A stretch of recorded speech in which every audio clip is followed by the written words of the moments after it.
হযরত ইউসুফ আলাইহিস সালাতু ওয়াস সালামকে যখন গভর্নরের স্ত্রী জুলাইখা হযরত জুলাইখা রাদিয়াল্লাহু তাআলা আনহু প্রস্তাব দিয়েছিল প্রাণের ভাইরা ইউসুফ আলাইহিস সালাতু ওয়াস সালাম অনেক সুন্দর নবী ছিলেন।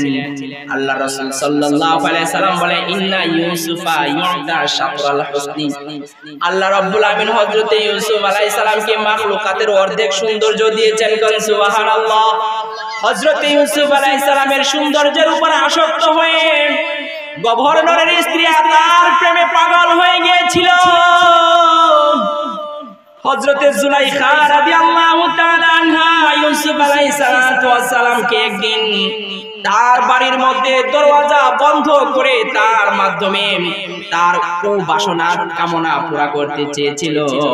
প্রাণের ভাইরা হযরত জুলাইখা রাদিয়াল্লাহু তাআলা আনহা যখন হযরত ইউসুফ আলাইহিস সালাতু ওয়াস সালামকে ধরে ফেললেন পিছন দিক দিয়া তার বাসনা পুরা করার জন্য, হযরত ইউসুফ আলাইহিস সালাতু ওয়াস সালাম নিজের মধ্যে তাকওয়া আল্লাহর কারণে আল্লাহর ভয়ের কারণে তিনি তার প্রস্তাবের মধ্যে রাজি হয় নাই। কোন সুবহানাল্লাহ। হযরত ইউসুফ আলাইহিস সালাতু ওয়াস সালাম তার প্রস্তাবের মধ্যে রাজি হয় নাই। তিনি আল্লাহর ভয় দিলের মধ্যে রাখার কারণে জুলাইখার কুপ্রস্তাবে রাজি হয় নাই। হযরত ইউসুফ আলাইহিস সালাতু ওয়াস সালাম আল্লাহর ভয় দিলের মধ্যে রেখে প্রাণের ভাইরা সামনের দিকে যখন দৌড় দিলেন, তার বাড়ির সবগুলা গেট লাগানো ছিল। আল্লাহ রাব্বুল আমিন তাকওয়ার মধ্যে এত পাওয়ার ঢেলে দিয়েছেন, হযরত ইউসুফ আলাইহিস সালাম যখনই সামনে যাচ্ছেন আর সবগুলো দরজা ফটফট করে খুলে যাচ্ছে। কোন সুবহানাল্লাহ। সবগুলো দরজা খুলে যাচ্ছে তাকওয়ার পাওয়ারের কারণে। আল্লাহ রাব্বুল আমিন বললেন ওয়া মাইয়াত্তাকিল্লাহা ইয়াজআল লাহু মাখরাজা, যে ব্যক্তি আল্লাহকে ভয় করে, আল্লাহর ভয় যার দিলের মধ্যে রাখে, আল্লাহ রাব্বুল আমিন তার জন্য একটা পথ তিনি বের করে দেন। কোন সুবহানাল্লাহ। এই জন্য প্রাণের ভাইরা তাকওয়ার দরকার আছে না নাই? সব সময় আল্লাহকে ভয় করব কি করব না? প্রাণের ভাইরা প্রকাশ্যে যেমন আল্লাহকে ভয় করতে হবে, সবার সামনে যেমন আল্লাহকে ভয় করতে হয়, তেমনি ভাবে রাতের আধার যখন হয়ে যায় সেই সময় মালিকের ভয় দিলের মধ্যে রাখতে হবে রে প্রাণের ভাইরা। প্রাণের ভাইরা আল্লাহ রাব্বুল আমিন তাকওয়ার মধ্যে এতটাই পাওয়ার ঢেলে দিয়েছেন। প্রাণের ভাইরা আজ যদি এই সমাজের মধ্যে তাকওয়ার আলো যদি মানুষের কলবে জ্বালিয়ে দেওয়া যায়, কখনো এই সমাজের মধ্যে কোনোদিন দুর্নীতি হবে না। ঠিক কিনা বলো? যে মানুষটা আল্লাহকে ভয় করে, যে মানুষটার অন্তরের মধ্যে আল্লাহর ভয় রয়েছে, সে কখনো গুনাহ করতে পারে না। যে মানুষটার মধ্যে আল্লাহর ভয় রয়েছে তার দ্বারাতে কখনো গুনাহ হবে না। প্রাণের ভাইরা আল্লাহ রাব্বুল আমিন তাকওয়ার মধ্যে এত পাওয়ার ঢেলে দিয়েছেন, কোন মানুষ যদি আল্লাহকে ভয় করে তাকওয়া যদি তার দিলের মধ্যে থাকে, গোপনেও তার দ্বারাতে কখনো গুনাহ হবে না। ঠিক কিনা বলো? তাকওয়াটাকে আল্লাহ রাব্বুল আমিন এত দামি বানিয়ে দিয়েছেন। এই তাকওয়া যা দিলের মধ্যে থাকবে সে আল্লাহর কাছে তত বেশি দামি হবে। এই জন্য আল্লাহ রাব্বুল আমিন বললেন ইন্না আকরামাকুম ইনদাল্লাহি আতকাকুম। আল্লাহ রাব্বুল আমিন বললেন নিশ্চয়ই তোমাদের মধ্যে যার যত বেশি তাকওয়া হবে সে আল্লাহর নিকট ততটাই দামি হয়ে যাবে। কোন সুবহানাল্লাহ। সে তত বেশি আল্লাহ তাআলার কাছে দামি হবে। মুহতারাম হাজরিন, হযরতে ওমর রাদিয়াল্লাহু তাআলা আনহুর যুগ চলতেছিল। ওমর রাদিয়াল্লাহু তাআলা আনহুর জামানার মধ্যে ওমর রাদিয়াল্লাহু তাআলা আনহু রাতের বেলায় হাঁটতেন, দেখতেন মানুষের কোনো গুনার কাজ করছে কিনা। উমর রাদিয়াল্লাহু তাআলা আনহু দেখতেন ওনার রাজ্যের মধ্যে কোনো গুনাহের কাজ হচ্ছে কিনা, কোনো অপরাধ মানুষে করছে কিনা, সেটা দেখার জন্য উমর রাদিয়াল্লাহু তাআলা আনহু রাতের বেলা একদিন হাঁটছেন। প্রাণের ভাইরা উমর রাদিয়াল্লাহু তাআলা আনহু একদিন রাতের বেলায় হাঁটছেন। হাঁটতে হাঁটতে একটা বাড়ির পাশ দিয়ে যাচ্ছেন, দেখতে পেলেন একটা ঘরের মধ্যে আলো জ্বলছে। ওই ঘরের পাশে যাওয়ার পরে দেখতে পেলেন দুইজন মানুষের কথার আওয়াজ আসছে। দুজন মহিলা মানুষ তারা পরস্পরে কথা বলছে, তারা ফিস ফিস করে যেন কি কথা বলছেন। প্রাণের বেড়া সেই দুইজন মহিলার মধ্যে একজন ছিলেন মা আর একজন ছিল মেয়ে। মা বলছে তার মেয়েকে, মাই আমরা যে বকরির দুধ দহন করেছি, এই দুধ আমাদের আগামীকালের বাজারের জন্য যথেষ্ট হবে না।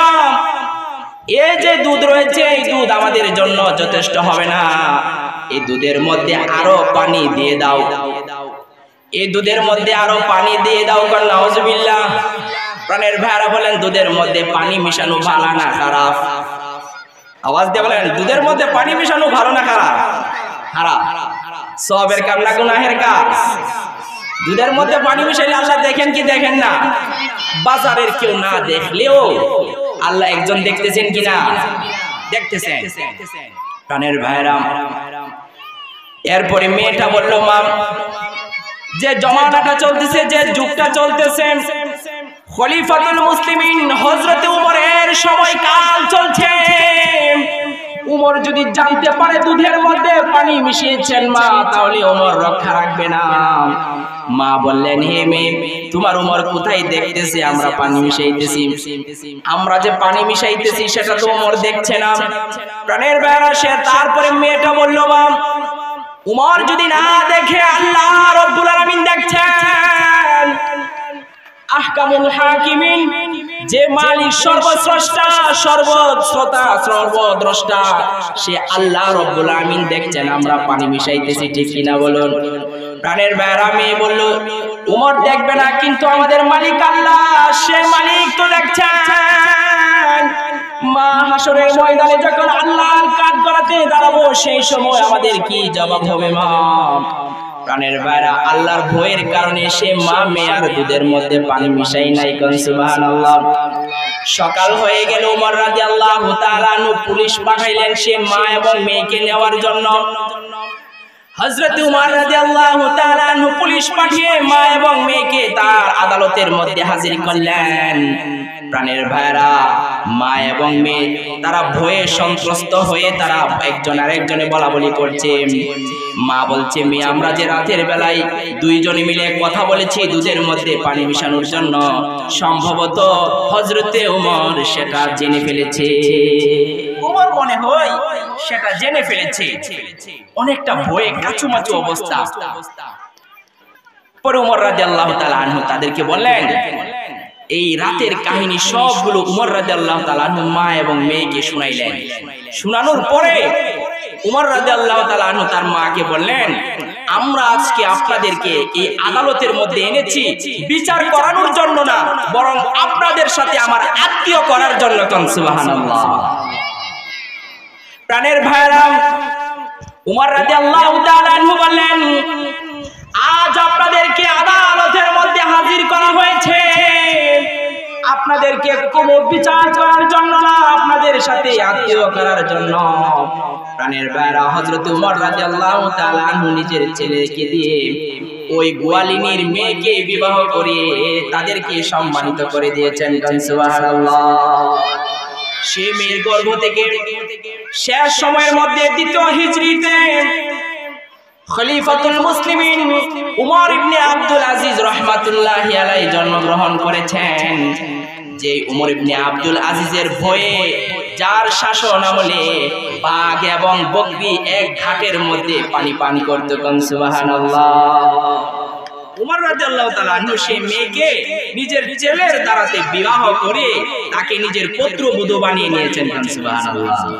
প্রাণের ভাইরা বলেন, এই যে সম্মান, এই গোয়ালিনীর মেয়ে আজকে খলিফাতুল মুসলিমিন অর্ধ পৃথিবীর শাসক হযরত উমর রাদিয়াল্লাহু তাআলা আনহুর পুত্রবধূ হয়ে আল্লাহর কাছে এতটাই দামি হয়েছেন যে সেই মেয়ের গর্ভ থেকে আল্লাহ রাব্বুল আলামিন দ্বিতীয় হিজরির মধ্যে হযরত উমর ইবনে আব্দুল আজিজ রাহমাতুল্লাহি আলাইহির মতো আল্লাহর বুজুর্গ, আল্লাহর ওয়ালিকে আল্লাহ তাআলা জন্ম দিয়েছেন।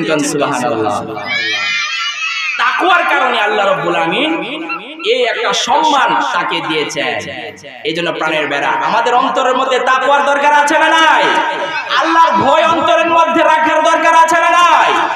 প্রাণের ভাইরা, আল্লাহ রাব্বুল আমিন তাকওয়ার মধ্যে এতটাই পাওয়ার ঢেলে দিয়েছেন, তাকওয়ার মধ্যে আল্লাহ রাব্বুল আমিন এতটাই পাওয়ার ঢেলে দিয়েছেন, কোন মানুষের দাঁড়াতে যদি গুনাহ হওয়ার আশঙ্কা হয় আর ওই মানুষটার দিলের মধ্যে যদি আল্লাহর ভয় থাকে রে মুসলমান, তাহলে তার দাঁড়াতে গুনাহ হবে না।